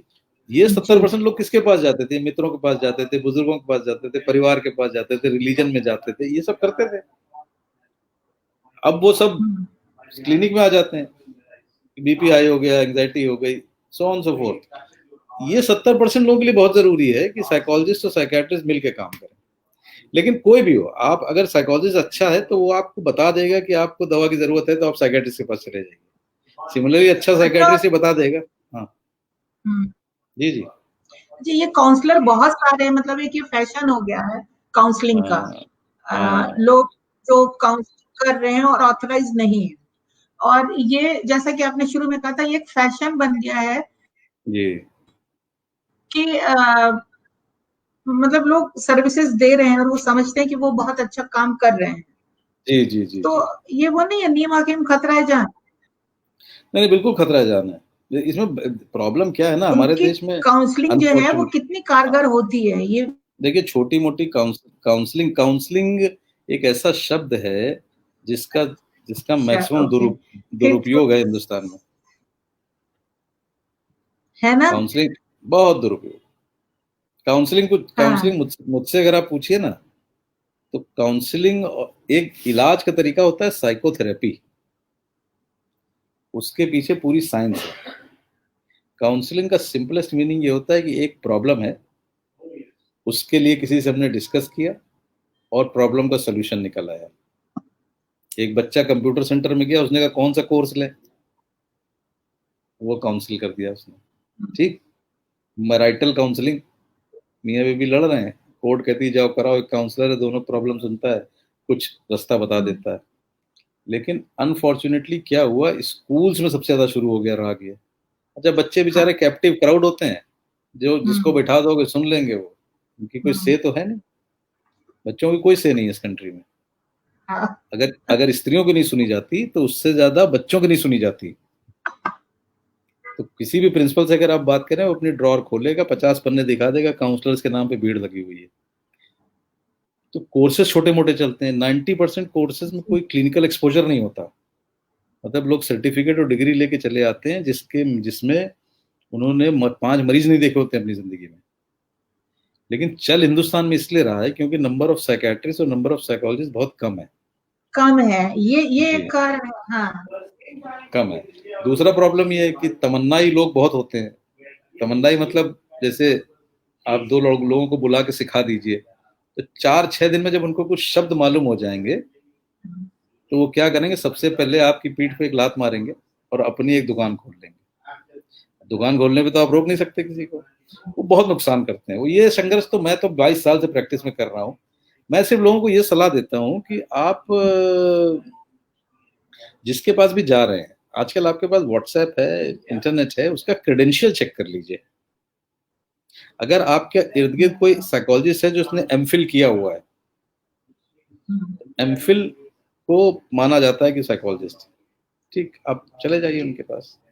इसलिए it's always better to go to a hospital. And मैं साइकेट्रिस्ट होने की वजह से नहीं कह रहा हूँ, go to a psychiatrist. Psychiatrist कभी झोला छाप पे नहीं भेजेगा, उसकी अपनी एक टीम होगी, उसको पता होगा कौन लोग हैं, उनके पास भेजेगा। तो सिर्फ 1000 रुपए का खर्चा ही है, बस सही एडवाइस मिल जाती है, राइट। दूसरा ये है कि अगर आप जी नहीं, आप बताइए। नहीं पूछिए हाँ, मैं तो उसको ही आगे बढ़ा रहा था। हम ये पूछ रहे थे कि ये हमें कब पता चले, मतलब ये क्या सिम्टम्स हैं कि हमें लगे कि अब हम नॉर्मल से नॉर्मलसी की ओर जा रहे हैं, मतलब अलार्मिंग सिचुएशन है ये हमें जी कैसे पता चले और कब पता चले? देखिए, दो चीजें हैं। एक तो चूंकि मैंने बताया कि इमोशंस प्राइमरी होते हैं, इसलिए थोड़ा बहुत मूड स्विंग होना, कभी उदास हो जाना, कभी खुश हो जाना, ये सब नॉर्मल चीजें हैं। एग्जाम की स्थिति में घबराहट होना, शादी के पहले घबराहट होना, मियाँ बीबी के लड़ना, किसी के मरने पे ग्रीफ होना, ये सब नॉर्मल चीज है। राइट। थोड़ा गलत सोचना भी नॉर्मल चीज है। ज्यादा सही गलत अच्छा बुरा किसी ने ऊपर से नहीं कहा, ये हम ही लोगों ने बनाया है। जी। लेकिन अब प्रॉब्लम इसमें क्या है? प्रॉब्लम ये है कि इनमें से कोई भी सिम्टम या कोई भी मेंटल स्टेट आपकी अगर जरूरत से ज्यादा आपको परेशान करने लगे, आपकी डे टू डे में इंटरफियर करने लगे, जो आपकी नॉर्मल लाइफ चल रही थी उसमें बाधा बनने लगे, आप खुद अपने लिए और दूसरों के लिए प्रॉब्लमेटिक होने लगे, ठीक है। लेकिन ये घरों में जब लड़ाई झगड़े होते हैं तो एक इंसान को ये बना ही दिया जाता है भाई ये तो बहुत प्रॉब्लमेटिक है, तो उसकी नहीं, पर्सनैलिटी ही वैसी होती है। वो तो देखिए, ये मैंने इसीलिए पहले सोसाइटी के सोचने का तरीका आपको बताया, तब मैं ये बता रहा हूँ। सोसाइटी के सोचने के तरीके में स्केप गोटिंग बहुत होती है। हमारी हम्म, नेचुरल टेंडेंसी है कि हमारी कोई प्रॉब्लम अगर है तो हम लोग खासकर, हम हम्म, शायद अमेरिकन हो, शायद उल्टा सोचे क्या है, भाई मेरी प्रॉब्लम है, लेट मी करेक्ट इट। हो सकता है ऐसा। हम लोग कैसे सोचते हैं? हम्म, सबसे पहले क्या शुरू होते हैं? कुंडली खराब होगी, माँ बाप ने नहीं पाला, हम्म, अपॉर्चुनिटी नहीं मिली, हाँ, भगवान की हाँ, मर्जी। ये सब अच्छे हाँ, साइकोथेरेप्यूटिक टूल है जो आपको सांत्वना दे सकते हैं, प्रॉब्लम नहीं बदल सकते आपकी। right, अगर आपको कोई करियर बनाना है और आपको हाँ, पढ़ना है उसके लिए, तो भैया हाँ, पढ़ो ना पहले। आप ये कहोगे कि हमें पीसीएस आईएएस का एग्जाम देना है और हम उलझे हाँ, किसी और चीज में, तो आईएएस के एग्जाम में ये नहीं पूछा जाएगा कि आपकी माँ कौन है, बाप कौन है। कुछ प्रश्न पूछे जाएंगे, उसके उत्तर दो। हम्म, उसका लिए तो रियल, हम क्या कह रहे हैं, भगवान की मर्जी नहीं, भगवान शांत। बड़ी प्रॉब्लम है दीप्ति जी, हम्म, जब आदमी अपनी समस्या के लिए जूझता नहीं है, ठीक, हाँ, और एस्केप रूट ढूंढता है, एस्केप पलायन, हाँ, तो उसकी एनर्जी कारण डिफ्यूज हो कहीं और जाती है। ढूंढ, हाँ, कारण कहीं और है। तो मनुष्य के दिमाग ने ब्लेम गेम बहुत जल्दी सीख लिया है ना। आपकी इंडस्ट्री में क्या हो रहा है इस वक्त? यही हो, हाँ, सुशांत बेचारा गया, अब करण जी जौहर के हाँ, पीछे पड़े हैं, इनके पीछे पड़े हैं। अरे क्या, उन्होंने हाँ, सुसाइड थोड़ी ना करवाई है। ये भी एक चीज पूछनी है, आजकल ये क्या हो रहा है, लोग जो है बहुत ज्यादा अतिवादी हो गए हैं, मतलब या इधर रहना है उनको हम्म, या उधर रहना है, या इसकी तरफ या उसकी हम्म। तरफ, मिडवे है ही नहीं, मतलब वो ये गया ये ये ये दो चीजें गया ना, हैं। इसका कारण हाँ। ये है, इसका काट करो, देखिए, हम अपने एक्ट की अगर इसको रिस्पॉन्सिबिलिटी लें। खत्म करो, तो मतलब ये हाँ, जो नया ट्रेंड हम्म, शुरू हो गए हैं। नहीं, नए ट्रेंड्स इसलिए हैं कि हमें अपने एक्ट की अकाउंटेबिलिटी लेनी चाहिए पहले तो, कि ये कृत्य मैंने किया हाँ, और इसका इसका रिस्पॉन्सिबिलिटी भी मैं लूंगा। ये हम लोगों को हाँ, सिखाया नहीं जाता। हमारे घरों में बड़ी गड़बड़ है। मतलब मैं आपका बेसिक हम्म, प्रश्न बता दूं, फिर ये बताता हूँ। तो आप कब जी, डिसाइड करेंगे प्रॉब्लम है? जब आपको अपने ही मानसिक स्थिति, अपने ही विचार, इन सब से तकलीफ हाँ, होने लगे, और वो तकलीफ सस्टेन रूप से 2 दिन 4 दिन 10 दिन रहे। अगर वो रहती है तब मेरे ख्याल से कंसल्ट लेना चाहिए। लेकिन एक दिन में मूड चेंज हुआ, एक दिन में बुरा लग गया, एक दिन में कुछ हो गया, इन सब के लिए नहीं जाना चाहिए। ये तो छोटी मोटी बातें होती है। राइट। दूसरा, हमें अगर बदलना है ये सब आगे जाके, हमें अपने घरों में अपने बच्चों को अकाउंटेबिलिटी और रिस्पॉन्सिबिलिटी सिखानी चाहिए। दे शुड, थोड़े बड़े बच्चे जो 10 11 12 साल के हो जाते हैं, they should hmm, learn to own things. जब हम ओन करेंगे तभी तो हम करेंगे। हमें अगर हमेशा कोई ब्लेम गेम के लिए मिलता रहेगा तो प्रॉब्लम हम्म, रहेगी। तो चूंकि मैं ये नहीं कह रहा हूँ सब कुछ गड़बड़ है हिंदुस्तान में, लेकिन हमें हमें समझना चाहिए कि हम कौन लोग हैं। हम लोग इमोशनल लोग हैं, हम लोग एक दूसरे से जुड़े हुए लोग हैं, हम एक दूसरे के लिए सेक्रीफाइस करके शेयर करके जीते थे। लेकिन 20 30 साल में हमने ह्यूमन इन्वेस्टमेंट कम कर दिया है। हम दूसरों के लिए ना तो समय निकालते हैं, ना बिना वजह गप लड़ाते हैं, ना बिना वजह चाय पीते हैं। तो जब आप ह्यूमन इन्वेस्टमेंट नहीं करोगे, तो जब क्राइसिस में आप अकेले होगे, तो किसका हाथ थामोगे? किसका हाथ थामोगे? हर आदमी की जिंदगी में लोग होते हैं जिनका आप हाथ थाम सकते हो, है ना? इट्स ऑल राइट कि भाई कुछ नहीं करना, मुझे बैठा हूँ आराम से, लेकिन ये सब एक्सेप्टेंस, जो सोसाइटी में जो आप कह रहे हैं बिल्कुल इंपॉर्टेंट बात है। एक्सेप्टेंस कम हो गई है पिछले 30 वर्षों में। जब एक्सेप्टेंस कम होती है तो टॉलरेंस भी कम हो जाती है। टॉलरेंस कम होती है तो आपके गैप्स में फ्रस्ट्रेशन आते हैं। घरों के अंदर बहुत गड़बड़ है। घरों घरों के अंदर हमारे हिंदुस्तानी बहुत गड़बड़, बहुत। कोई डेमोक्रेसी नाम की चीज नहीं है वहां पे आज भी। और हम बच्चों को अपने पिछले 30 वर्षों में सेल्फ सेंटर्ड बनाते जा रहे हैं, क्योंकि पैसा सबके पास बढ़ गया है। हम आप गरीबों के बच्चे थे, आजकल के बच्चे अमीरों के बच्चे हैं। सबके पास अपना फोन है, अपना टीवी, सबके कमरे में सबके पास सब कुछ अपना है, तो शेयर कहाँ से करोगे? हमारे आपके बचपन में एक कजन के जूते चलते थे कई जनरेशन तक, है ना? जिसका सारा पैर बड़ा हुआ था पहन लिया, शर्ट एक ही शर्ट है, सबने पहनी थी। अब कहाँ अब कौन बच्चा पहनता है? तो ये बॉटम लाइन जो अंदर, जी, शेयरिंग मिसिंग है। तो इसलिए ज्यादातर लोग जो, इनकी मैं प्रॉब्लम्स ऑफ लिविंग की बात कर रहा हूँ, जब उनको क्राइसिस होती है तो they are not able to extend their hand. और होता क्या है उसमें, फिर आपकी छोटी सी प्रॉब्लम जो 4 घंटे में ठीक हो सकती थी, वो 40 दिन की हो जाती है। तब आपको डॉक्टर की जरूरत पड़ेगी।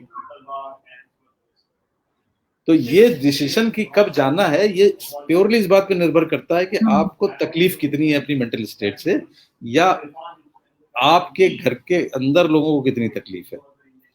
तो घर के अंदर जो ये लड़ाई झगड़ा होता है, उसमें भी टॉलरेंस तो चाहिए ही ना, किसी न किसी तरह की भाई। हाँ, ये आजकल बहुत, अब सब लोग जैसे घरों में रह रहे हैं। लॉकडाउन में ये पूरा परिवार, छोटे छोटे घर हैं, बहुत सारे मेंबर्स हैं, स्पेशली बॉम्बे में। तो झगड़े तो हो रहे हैं। अब ये डोमेस्टिक वायलेंस एक ऐसा आ गया है कि तो देखिए, मैं तो देखिए बड़ा, मैं आपको सीरियसली अगर ऑनेस्टली बताऊं, मैं साइकेट्रिस्ट तरह छोड़ दीजिए, मेरे पास लोग आएंगे तो मैं इलाज करूंगा ही, पर ये तो होना है और ये होगा कुछ दिन। अभी 10-15-20 साल ये सब और बढ़ेगा। और बढ़ने की वजह बड़ी सिंपल है। बढ़ने की वजह सिंपल ये है, मतलब बहुत ही कटु बात हो सकती है, शायद कुछ लोगों को अच्छी ना लगे, पर अच्छा, मेरी बात अच्छा ना लगने से पहले जाके चिंतन करिएगा इस पे। परसों तक घरों के अंदर क्या होता था? हियरार्की होती थी, पुरुष, स्त्री, बच्चे, एक बड़ी फैमिली, जॉइंट फैमिली, बड़ा खानदान, ये था। मियाँ बीवी में कोई टसल होती थी तो घर के बाहर नहीं जाती थी, वो फैमिली में अब्जॉर्व हो जाती थी। मियाँ बीवी में लड़ाई हो गई, चाची के साथ सो गई, उन्होंने बुआ से बात कर ली, बेटे को बुला डांट दिया बाबा ने, सब ठीक ठाक हो जाता था। वॉइस तब भी नहीं थी औरत की। औरत की वॉइस जो इंपॉर्टेंट चीज है वो अब आई है, और फाइनेंशियल इंडिपेंडेंस भी आई है। हम ही ने अपनी बच्चियों को पढ़ाया है, हम ही ने कहा है। तो डोमेस्टिक वायलेंस का लफड़ा ये है कि जहां औरत आवाज उठाती है, आज भी यकीन मानिए पुरुषों के दिमाग में मेजॉरिटी के वही कंडीशनिंग चली आ रही है 5000 साल पुरानी। Honestly I am telling you, for a average male to tolerate an intelligent women, उसके लिए बड़ा झुलस जाता है अंदर से कि ओपिनियन दे रही औरत। औरतें तो देंगी ओपिनियन, और अब लड़कियां कमा रही हैं, वो ओपिनियन क्यों काहे को सुनेंगी?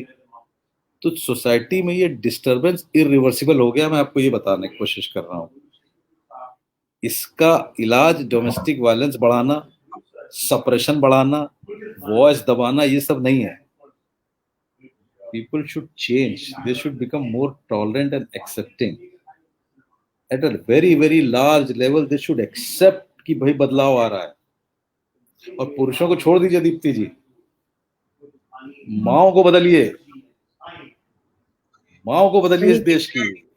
बहुत सही कह रहे हैं आप, दिक्कत तो वहीं से है, वो माए ही नहीं। माए आज भी माए पुत्र और पुत्री में सटल भेद में लगी रहती हैं। आप सोचिए, सब मैं तो आपको जड़ बता दे रहा हूँ, सब मानसिक स्वास्थ्य सब ठीक हो जाए इस देश का, अगर दम वो लोगों की कर लें, करेंगे नहीं वो बात अलग है। आप एक लड़की पालते हो इस देश में 10-12 साल तक बराबरी में, 17-18 साल तक उस लड़की के दिमाग में डालना शुरू कर देते हो कि आपका घर नहीं है, हाँ, किसी और घर में जाना है आपको। फिर वो बच्ची बहुत पढ़ती है, सुना है। वो बच्ची पढ़ती है, एमबीबीएस कर रही है, पीएचडी कर रही है, और लड़का घर में बैठा 26 साल का दारू पी रहा होगा, उसके माँ बाप कुछ नहीं कहेंगे। लड़की पीएचडी कर रही है, उसके पीछे पड़ जाएंगे शादी कर लो। मतलब शादी करो जाओ।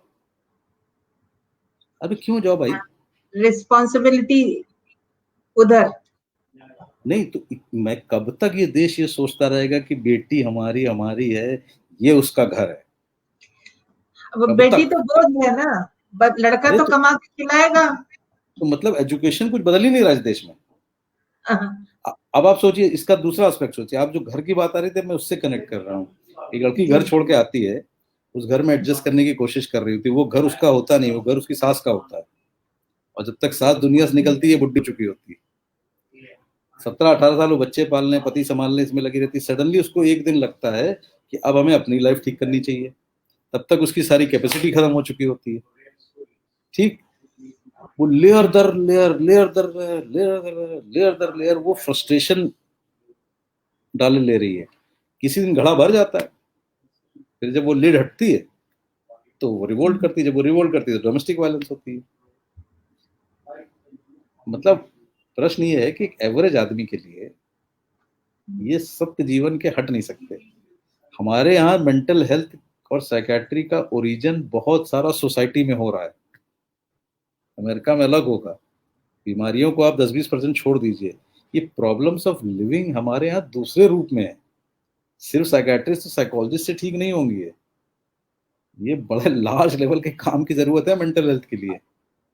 तो वो एक्चुअली हर घर में चाहिए हाँ, अगेन। तो मतलब तो ये इम्पोर्टेंट चीज ये है। जी बताइए। नहीं नहीं, आप कुछ कह रही हैं, पूछिए पूछिए। नहीं, हम वही कह रहे थे, ये जो बिहेवियर है हमारा, जो ह्यूमन बिहेवियर है, ये मतलब कैसे इसको कंट्रोल में किया जा सकता है, चैनलाइज किया जा सकता देखिए, है, ये एक कैसे? एक एक एक बेसिक बायोलॉजिकल फैक्ट है कि हमारे दिमाग के जो नेटवर्क्स हैं, जैसे हम लोग सोचते हैं, वो करीब पैदाइश से लेके 18-19 साल तक, 18-19 साल तक कंडीशनिंग होती है हमारी। किस माहौल में हाँ, हम पढ़ रहे हैं, हमें क्या सिखाया गया है। वो जो हम्म, सोचने समझने वाला ब्रेन है, जो ये हिस्सा है लेफ्ट साइड का, जो हमारे हम्म, इम्पल्सिव जानवर को कंट्रोल करता है, वो 20-21 साल के बाद डेवलप होता है। जब हम बच्चों से कहते हैं ना 16 साल के बच्चे से ऐसा क्यों कर रहे हो, वो सोच ही नहीं सकता, वो तो हार्मोन की रेंज में चल रहा है। तो बेकार हाँ, कहते हैं उन बच्चों से, हमें बच्चों से नहीं अडल्ट से कहना चाहिए। तो होता क्या है, वो कंडीशनिंग हमारे पास जो 18 साल की है, वो हम उसमें बदल सकते हैं लोग। तो हम उस काउंसलिंग पेरेंट्स की होनी चाहिए बच्चों की बजाय। बिल्कुल पेरेंट्स को ही सिखाओ इस देश में, और किसी को ना सिखाओ कि भैया आगे की चिंता कर लो महाराज, 20 साल की, बच्चों को इंसान बनाओ, थोड़ी टॉलरेंस, थोड़ा उनको एक्सेप्टेंस, थोड़ा दूसरे को। एक चीज होती है एम्पैथी, एम्पैथी मतलब हाँ, होता है to put myself into the shoe of the other person. ठीक, अगर एम्पैथी डेवलप हो जाए तो सब ठीक हो जाएगा। हमारी बचपन से ट्रेनिंग में एम्पैथी हो गई है गायब। हम दूसरे का नजरिया ही नहीं सुनना चाहते, क्योंकि हम अपने को दूसरे के उसमें डालते नहीं कभी। ठीक है, अगर वो हो जाए तो सारा झंझट खत्म हो जाए। जो आप कह रही थी कि लोग रिजिड क्यों हो रहे हैं, रिजिड इसलिए हो रहे हैं कि एम्पैथाइज ही नहीं कर रहे। जब आप एम्पैथाइज करोगे तो राइट। एम्पैथी तो सिखाइए, सारा रिलीजन आपको एम्पैथी सिखा रहे हैं आज तक, सारा हाँ, रिलीजन एम्पैथी सिखा रहा है, लेकिन वो भी नहीं सुनते हम लोग। हाँ, लेकिन जैसे अब विषम परिस्थितियां हैं, बात यह है कि हाँ इस वक्त जो है जी, हम नॉर्मल स्थिति में है ही नहीं, तो बिल्कुल हमारा एबनॉर्मल होना बहुत नॉर्मल सी बात है। बिल्कुल नॉर्मल एक्सेप्टेंस। थोड़ा बहुत तो गड़बड़ होगी भाई, एंग्जाइटी होगी, नींद नहीं आएगी, उदास फील करोगे, थोड़ा है ना। हाँ, तो इतना आफत क्या है हाँ, उसमें? राइट। नहीं, तो आफत ये है कि कोप अप नहीं कर पा रहे हैं लोग, मतलब फिर उसमें बह जा रहे हैं। मुझसे लोग कहते हैं आके कि डॉक्टर साहब ठीक होना है, तो हम उनसे कहते हैं कागज लो, जरा ठीक की डेफिनेशन लिख के लाओ। ये जो है, जो लोग बीमार हैं, जिनकी प्रॉब्लम कई दिनों तक चल रही है या इतनी इंटेंस है कि उससे डिस्टरबेंस हो रहा है, उनको तो आना चाहिए डॉक्टर के पास। जो बहुत सारे लोग आते हैं उनसे मेरा कहना कम से कम ये, मैं अपने नजरिए से बता रहा हूँ, कई डॉक्टर दवा लिख देंगे, मैं उनसे कहता हूँ एक्सेप्टेंस क्यों नहीं है कि भाई आज मन ठीक नहीं है, इट्स ऑल राइट भाई। आज उदास हो, इट्स ऑल राइट। आज गुस्सा आ रहा है, इट्स ऑल राइट।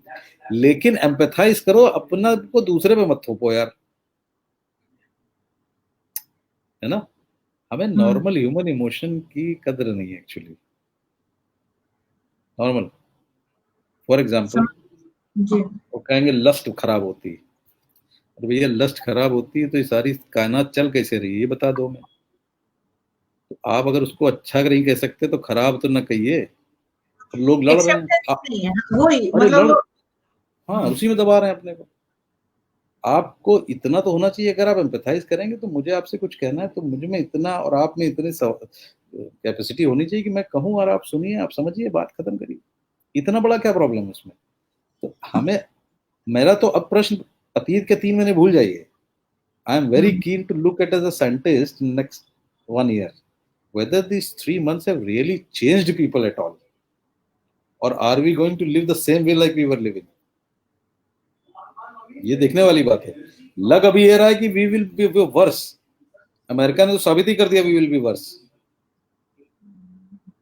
मतलब वो जो चल रहा है अमेरिका में फ्लॉयड को मारने के बाद, बॉर्डर पे जो चल रहा है हमारे यहाँ, वो बेस्ट तो निकल के।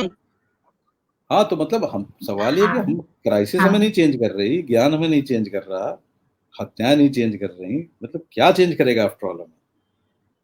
ये बड़ा इस सोसाइटल क्वेश्चन खड़ा हो गया। लोग अभी देख नहीं रहे क्योंकि रोजी रोटी की जद्दोजहद में बड़ा मजा लोगों को आ रहा है, दौड़ दो पैसा कमा लो। लेकिन ये प्रश्न कभी ना कभी किसी को उत्तर देना पड़ेगा इसका। कोई उत्तर नहीं देगा, ये भी मैं बता रहा हूँ आपको, कोई नहीं देगा। Each one of us who can think will have to sit back and evolve their own strategy. कई लोग साथ रहे हैं, मतलब ऐसा नहीं कि लोगों में प्रेम नहीं है, प्रेम बड़ा भी है, बढ़ता भी है। लेकिन मेरा तात्पर्य यह है कि ठीक है, चलता है, कभी आप लड़ेंगे, कभी कुछ रहेंगे। आप लार्जर दूसरे ह्यूमन बीइंग को ह्यूमन बीइंग समझिए बस। वो उतना ही वैलिड ह्यूमन बीइंग है जितने आप हैं। एम्पैथी का तो बेसलाइन यही है ना। हाँ। तो जब एम्पैथी आ जाती है तो टॉलरेंस आ जाती है, टॉलरेंस आ जाती है तो झगड़े कम होते हैं। बिल्कुल तो कुछ नहीं ठीक होगा, हिंसा हिंसा होती रहेगी, क्योंकि दिमाग में ही प्रोसेस ही दिमाग की ऐसी है कि उसको बहुत ज्यादा कुछ कर नहीं सकते उसका। तो मेरे ख्याल से मोटे मोटे तौर पे कुछ भी ह्यूमन बिहेवियर आता है तो 2-4-10% लोगों को छोड़ दीजिए जिनको इलनेस है, ज्यादातर को आप, you can relate it to the society around us. तो किसी ने टाइप किया कि हिंदुस्तान में 80% लोग अफोर्ड नहीं कर एक चीज सकते। जी हाँ, अब हम लोग प्रश्न भी ले लेते हैं। हाँ जी, हाँ, ये इनका ले लीजिए सवाल। ये कह नहीं रहे हैं 80, श्याम मोहन पराशर। हाँ। नहीं सब जगह उपलब्ध है, सरकारी अस्पतालों में भी है, और डॉक्टर तो मिल ही जाते हैं। साइकेट्रिस्ट वाइकेट्रिस्ट की फीस वीस कुछ ज्यादा नहीं होती, जितना आप डिप्रेस रह के नुकसान करोगे उतने में महीने में एक बार फॉलो अप कर लोगे। दवाएं बहुत महंगी भी नहीं होती अगर दवा से ठीक होना है। साइकोलॉजिस्ट, हाँ, साइकोलॉजिस्ट थोड़ा सा कॉस्टली होते हैं, बट अगर आप दवा ववा से ठीक हो सकते हो, आधी काउंसलिंग तो साइकेट्रिस्ट कर देते हैं। लेकिन शहरों में जो है उनको अवेलेबिलिटी है, और आजकल इतना बड़ा प्रॉब्लम है नहीं, आजकल ऑनलाइन काउंसलिंग होती है। कॉग्निटिव बिहेवियर थेरेपी एक तरीका है उसका। आईआईटी में हम लोगों ने एक ऐप डेवलप किया ट्रेडविल नाम से, TREADWILL, उसमें आप स्वयं कर सकते हैं अपनी थेरेपी। तो अवेलेबिलिटी है। अरे कुछ ना हो, तुम लोग को तो प्रॉब्लम होनी ही चाहिए। मेरा नंबर मैं भी बता देता हूँ, अपना वाला बता दीजिए दीप्ति जी, इनको नोट कर लो यार तुम लोग। नंबर हमारे पास लिख लो सब लोग, 9839027402। फोन उठाता नहीं हूं मैं। व्हाट्सएप करिएगा, व्हाट्सएप करिएगा, व्हाट्सएप तो कीजिएगा, हाँ मैसेज शेयर करिएगा, दीजिए। मैं जो लिखता पढ़ता हूँ वो भी बता दूंगा। और वैसे भी मैं और आपको रिसोर्सेज बता देता हूँ कि मेरे कुछ 10 घंटे के कोर्सेज पड़े हुए हैं यूट्यूब पे। उसमें एक है कॉग्निशन, ट्रांसफॉर्मेशन एंड लाइफ्स। जिसको ब्रेन पढ़ना हो उसके लिए भी है, how the brain creates mind, psychiatry and overview. अगर आप डालोगे आलोक बाजपेयी NPTEL, तो 10-10 घंटे के कुछ कोर्सेज हैं, psychology of everyday life, cognition transformation, वो हम लोगों ने IIT से बैठ के एक नेशनल प्लेटफॉर्म पे डाले थे, सबके लिए फ्री है वो, तो देखिए उसमें से आपको मिल जाएंगी कुछ चीजें जो अपने काम आप ला सकते हैं। हाँ, आप इसको जरूर देखें, क्योंकि इससे बहुत सारी ऐसी जानकारी मिलेंगी बेसिक, जिनसे आप खुद अपने आप को समझ पाओगे। अच्छा, एक चीज और भी है, जैसे हमारा साइकोलॉजी सब्जेक्ट रहा BA में, तो जब पढ़ते थे तो जब पहली बार पढ़ा तो सिजोफ्रेनिया के जितने सिम्टम्स थे सब आ गए, सब लगता था हमारे अंदर है। तो बिल्कुल हम लोगों को भी आता है, जब हम पढ़ने देते हैं ना, 3rd ईयर सिंड्रोम कहते हैं, सारी बीमारियां स्वयं के अंदर लगने लगती हैं। नहीं, मैं तो सीरियसली कभी कभी सोचता हूँ सारी बीमारियां सबके अंदर हैं, किसी में उभर आई है, किसी में नहीं उभरी।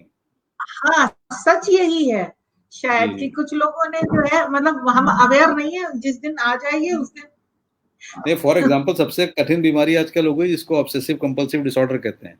ऑब्सेशन मतलब repeated thoughts in your brain, जो आप जानते हैं बेकार की चीजें, रोक नहीं पाते हैं। एक जमाने में बार बार हाथ धोना, दरवाजा बार बार चेक करना, ये सब होता था। आजकल कोई भी थॉट ऑब्सेसिव बन जाता है। जब एयरपोर्ट पे लोग चलते हैं ना आजकल, तो एक लैपटॉप होता है, एक फोन होता है, एक आईपैड होता है, इसका चार्जर, उसका चार्जर, इसका कार्ड, वही चेक किया करते हैं। यही सब ऑब्सेशन होते हैं। तो ऑब्सेसिव में दिमाग उसी लूप में घुमा करता है।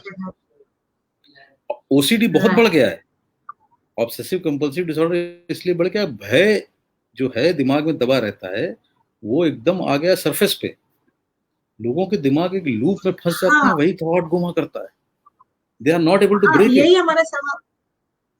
हमारा यही सवाल है। दो बातें आजकल, दो चीजें देखने में आ रही हैं जो बहुत ज्यादा है। एक तो डरा हुआ है इंसान, बहुत ज्यादा डरा हुआ, हर आदमी डरा, और दूसरा बहुत एग्रेसिव हो गया है। वो कोई भी स्टेप लेने में कुछ वो कनेक्टेड है दीप्ति जी, वो कनेक्टेड है। डरे हुए तो है ही, डरा हुआ मनुष्य हमेशा रहता है, लेकिन उसका जो डर था वो हिडन होता था, नंबर रिपीट मन में रहता था। हाँ, वो अचेतन मन से अब कॉन्शियस माइंड में आ गया। नंबर आप लोगों को हम अपने इस पे डाल देंगे दोबारा। कह रहे नंबर रिपीट कर दीजिए, किसी ने कहा 98390, आ गया उसमें 27402 जी। तो क्या है कि वो भय जो है, बेसिक दिमाग तो आपका सर्वाइवल के लिए काम कर रहा है ना, तो आपके दिमाग में कुछ भी जाएगा, ब्रेन सबसे पहले उसको थ्रेट पे इवेल्युएट करता है कि जो चीज आपके दिमाग में गई है वो थ्रेटफुल है कि नहीं। मान लीजिए मैं आपको फूल भी दूं इस वक्त सपोज, और आप ऐसी मेंटल स्टेट में है कि वो फूल आपको बम लग सकता है, हाँ, तो आपका ब्रेन रिएक्ट करेगा, ब्रेन उसको कहेगा भैया दूर रहो यार। मैं अगर अभी एक जी, मतलब हमारे अंदर उसको क्या कहते हैं कि विश्वास नहीं रह गया, अविश्वास रह नहीं गया, वो हमारा ब्रेन एसेंशियली इनसिक्योर है। बात समझिए, बायोलॉजिकली इनसिक्योर है। सारा प्रपंच मनुष्य का सर्वाइवल के लिए है। आपका ब्रेन हर एक्ट सर्वाइवल के लिए करता है। अच्छा, ये अवसाद के लिए इसमें बायोलॉजिकल एंगल भी है? हाँ बिल्कुल, 10% लोगों को बायोलॉजिकल होता है, वो बिल्कुल ठीक रहेंगे, कोई प्रॉब्लम नहीं होगी, उनका स्विच ऑन हो जाएगा, फिर वो 2-3 हफ्ते डिप्रेस बने रहेंगे, फिर ठीक हो जाते हैं, फिर कभी एपिसोडिक इलनेस होती, कभी हो गया, कभी फिर ना हो गया। इन सबको तो they are very very treatable, all depression are treatable actually, except कि जिन लोगों को प्रॉब्लम्स ऑफ लिविंग की वजह से है, तो वो डिप्रेशन भी ठीक करें और अपने आप को भी ठीक करें। लेकिन ब्रेन का मुद्दा ये है कि ब्रेन का सारा गेम सर्वाइवल के लिए, जैसे जैसे आप सिक्योर होते जाते हैं, देखिए आर्ट है, साइंस है, जो बड़े बड़े एब्स्ट्रैक्ट बातें हैं, सिक्योरिटी के बाद ही होती है ना। अगर आप बिल्कुल गरीबी के जो निचले तल पे हैं, उनसे कहिए सत्यजीत रे साहब की पिक्चर देख लो, तो कहेंगे भैया छोड़ो, हम ही हैं सत्यजीत रे, राइट। जैसे अब्राहम मास्लो का एक है कि पिरामिड था उनका, बेसिक सिक्योरिटी, रिलेशनशिप्स, सबसे ऊपर जाके सेल्फ एक्चुअलाइजेशन आता था। जिस काम के लिए आप बने हैं, वो बनने के लिए, टॉप पे पहुंचने के लिए, ये सब आपको पार करना पड़ता था। एक गांधी जी थे जो गरीबी में पार कर गए थे। दूसरा, अगर और पीछे चले जाइए, जिनको हिंदुस्तानी संस्कृति में बड़ा यकीन है, उनको भी मैं बता दे रहा हूँ, हमारे यहाँ क्या कहा गया, धर्म अर्थ काम मोक्ष। धर्म आपका नेचर, आपका काम मतलब आपकी सेक्सुअलिटी, और आपका लाइफ और रिलेशनशिप। काम मतलब सिर्फ सेक्स नहीं था, अर्थ मतलब मटेरियल चीजें। ये सब जब पार करके जाओगे तब मोक्ष मिलेगा। कोई बदमाश आया, उसने क्या किया, उसने मोक्ष सबसे ऊपर रख दिया, तो लोग धर्म अर्थ काम छोड़ के मोक्ष की दिशा में चले गए। ना वो मिला ना ये मिला, खत्म। जब तक आप संतुष्ट नहीं होंगे, तब मतलब जब तक आप लेंगे नहीं तब तक छोड़ेंगे कैसे? पार नहीं जा पाओगे। हाँ वही तो, यही तो दिक्कत है, मतलब पार कैसे आप जाओगे। छोड़ोगे कुछ तब ना, जब ग्रहण करोगे। ग्रहण किया नहीं, छोड़ दिया। हाँ बिल्कुल। मतलब ये तो भैया आपने इतनी मार के एक बात कही है। मैं तो आजकल कहने लगा हूँ, लोगों को प्यार देने में प्रॉब्लम नहीं, लेने में भी प्रॉब्लम है। अगर आप किसी से कह दो भैया, और यार तुम्हें क्या चाहिए, तुम्हें एक हक चाहिए, ले लो चलो, तो टेंशन में खा जाएगा, आदमी हक क्यों दे रहा है। वही। बिल्कुल बिल्कुल, मतलब निर्लिप्त भाव से करिए, तब भी शक करेंगे वो। हाँ, that my problem is why are we becoming so insecure in this country, कि हम दिल खोल के जी नहीं पा रहे। ऐसा कौन सी आफत हो गई भाई। अरे मत खाओ यार, कम खा लो, मत खाओ रेस्टोरेंट में, कम में जी लो थोड़ा। ये बवाल क्या है इतना बड़ा।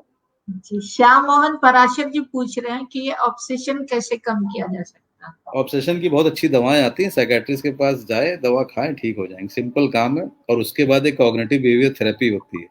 ऑब्सेशन का सिंपल इलाज ये है कि ऑब्सेशन को जितना आप लड़ेंगे, जितना उसको खींचातानी करेंगे, उतना वो बढ़ जाएगा। ब्रेन को दवा के साथ साथ ट्रेन ये करना होता है कि उस रिपीटेड थॉट को आप इग्नोर करिए। जितना आप इग्नोर करेंगे उतना धीरे धीरे धीरे धीरे खत्म होगा। पर it's a matter of time, one should keep training the mind as it is, one should keep training the mind always, क्योंकि अल्टीमेटली तो सब इवोल्यूशन का गेम है। आप लोग अब सवाल पूछ सकते हैं, जिसकी जो भी दुविधा हो आप लोग पूछिए। हाँ, सारे और उत्तर मुझे नहीं मालूम है, लेकिन सवाल पूछ लो। आप सवाल तो पूछिए।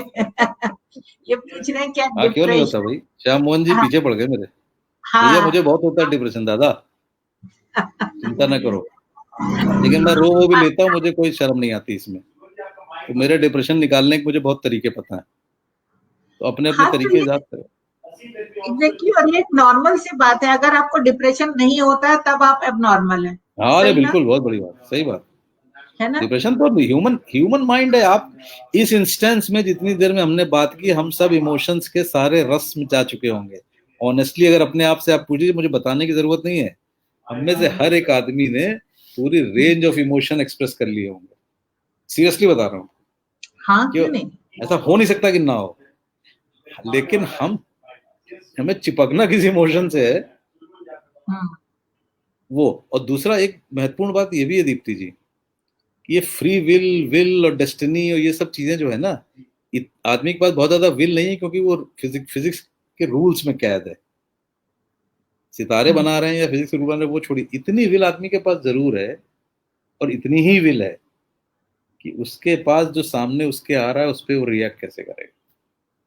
हाँ, द सिंपलेस्ट। ये ट्रेनिंग एकदम मनुष्य को करनी चाहिए बस। सही मनुष्य को है। ये ट्रेनिंग करनी। तो हाँ।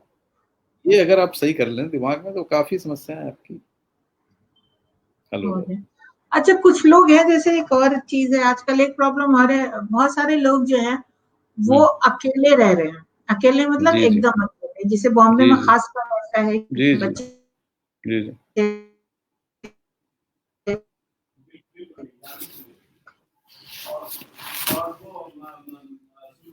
ये बाहर आपकी से आवाज आए ब्रेक हुए कर हैं। गई। दीप्ति जी तो आपकी आवाज ब्रेक कर गई इस सवाल में। अच्छा ठीक है, हम आप लोग फिर से अभी पूछिए, अकेले रह रहे हैं। हाँ हम दोबारा पूछेंगे। अभी जरा सा ये नेटवर्क। हाँ हाँ, हम ये पूछ रहे थे कि बहुत सारे लोग अकेले रह रहे हैं यहाँ पे, जी, तो उनके साथ दिक्कत ये हो रही है कि उनके पास शेयरिंग नहीं है बिल्कुल भी। हाँ। उनके साथ शेयरिंग नहीं हो पाती है उनकी किसी भी तरीके से।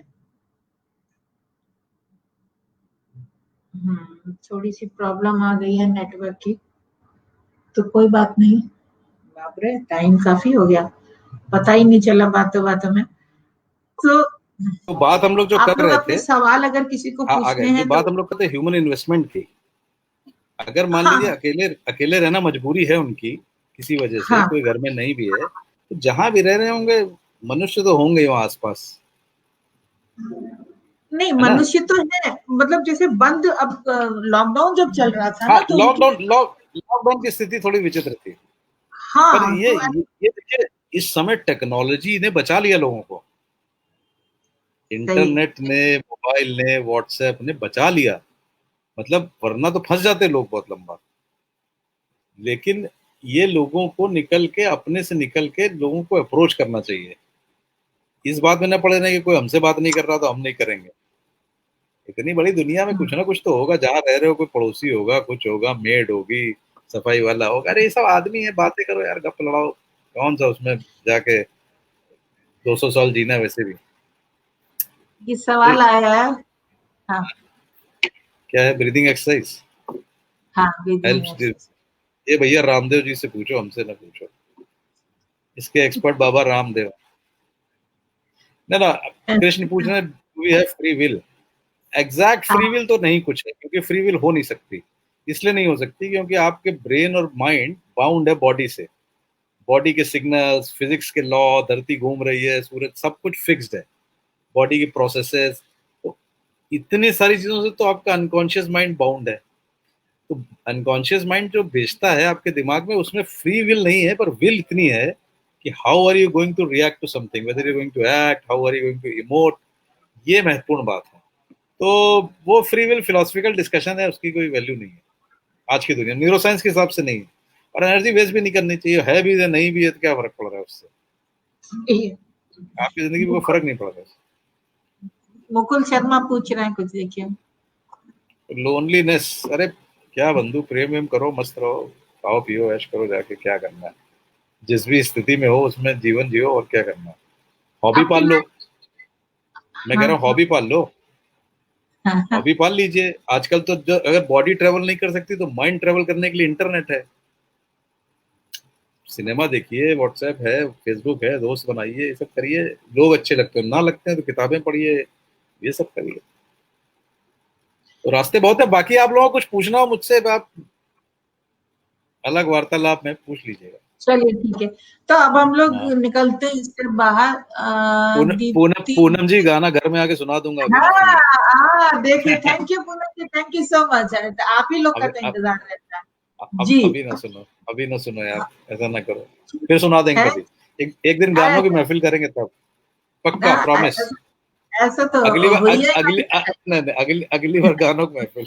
आप एक लोग घंटे भी बोलने के ऐसा बाद तो, आवाज हाँ, आवाज की ऐसी की तैसी हो चुकी है। और ये कुछ नेटवर्क जो नहीं, है वो, ना ना ना ना, कुछ नहीं, कोई यहाँ पे तो कोई माफी नहीं है, क्या कोई क्या गाऊं लेकिन एक्सक्यूज यार, नहीं। क्या गाऊं अरे लेकिन। जो दिल करे, जो दिल अच्छा, करे। 2 लाइनें गा देता हूँ किशोर दा की, ठीक अरे है? हम 2 लाइन नहीं सुनेंगे, कायदे से हाँ, सुनाइए। अरे हाँ, पूरा कायदे से गाने में बहुत देर अच्छा, लगती अच्छा, है। सुना आराम थोड़ा से, सुना दो। तसल्ली से सुनाइए। अच्छा, कोशिश करूँ, देखिए। जी। आते जाते खूबसूरत आवारा सड़कों पे, कभी कभी इत्तेफाक से कितने अनजान लोग मिल जाते हैं, उनमें से कुछ लोग भूल जाते हैं, कुछ याद रह जाते हैं, उनमें से कुछ लोग भूल जाते हैं, कुछ याद रह जाते। बस करो, बस। अच्छा, एक और सुना दीजिए। अरे नहीं ना, अरे दीप्ति जी, अरे एक सुना किसी दीजिए। किसी दिन पूरा गाना सुना दूंगा आपको, चिंता ना करो। अच्छा, एक और बढ़िया, देखिए नीलू जी ताली बजा रहे हैं आपके लिए। एक और सुना दीजिए। अरे यार, क्या सुना है, गाना तो बता दीजिए मुझे। अच्छा चलो, आ, देखो मैं तो किशोर दा ही गाता हूँ मैं, या नुसरत हाँ, गाता हूँ। नुसरत यहाँ हो नहीं पाएगा, किशोर दा चलने दीजिए। उर्दू से नहीं। सीरियसली सुन रहे हैं बेटी आप क्या? और क्या, अरे हम अच्छा, तो आपको सब जाने ही न दे, आपको तो जाना है। गुम है किसी के प्यार में दिल सुबह शाम, पर तुम्हें लिख नहीं पाऊं मैं उसका नाम। हाय राम, हाय राम, बस करो। चलिए ठीक चलिए है। फिर, वंडरफुल। ठीक है, थैंक यू सो मच। सबको bye bye. Please keep in touch सब लोग। आराम से मुझे व्हाट्सएप करिए, फोन करिए, जो भी चाहे। ठीक है दीप्ति जी। थैंक यू आलोक जी, आप आए। ये शुक्रिया क्या अदा करें नहीं नहीं, आपका। मुझे नहीं नहीं, अदा मत करिए, बिल्कुल। मुझे तो बड़ा अच्छा लगा यहाँ आके। हम लोगों को बहुत अच्छा लगा आपसे, सब जो मिले हैं आपसे आज, जी जी जी, डेफिनेटली उन्होंने कुछ ना कुछ। मैं भी मिलूंगा आप लोगों से। अच्छा है, ऐसे ही चलता है सब। लोनलीनेस खत्म करने का तरीका यही यही है। है ना? राइट राइट, बिल्कुल। वंडरफुल। ठीक। चलिए Deepti ji, bye bye, take care. All the thank best you. To everybody. Bye bye. तो देखिए, जो मैंने कहा था वो सच कहा था ना, ये बहुत ही जिंदा दिल, खुश दिल इंसान है आलोक जी। आपके पास इनका नंबर है, किसी भी तरह की कोई भी प्रॉब्लम हो मानसिक रूप से आप लोगों को, तो आप इनको कांटेक्ट कीजिए। मेरे तो बहुत अच्छे मित्र हैं, और इतना अच्छा इन्होंने गाना सुनाया, और भी बहुत अच्छा, मतलब इनकी पुस्तक भी आई है। इन्होंने कृष्ण पे एक पूरा इनका खंड काव्य है, वो लिखा है। कभी मौका मिले तो मैं उसे भी आप तक पहुंचाने की कोशिश करूंगी। और बाकी बस ये कि